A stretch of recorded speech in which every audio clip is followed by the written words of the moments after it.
नातं मातीशी जोडलं का नाही पीक चांगलं येते म्हण. हॅशटॅग आम्ही शेतकरी.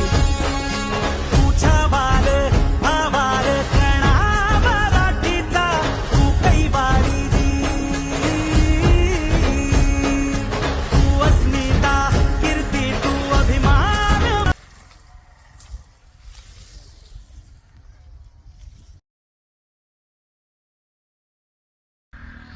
नातं मातीशी जोडलं का नाही पीक चांगलं येते म्हण. हॅशटॅग आम्ही शेतकरी.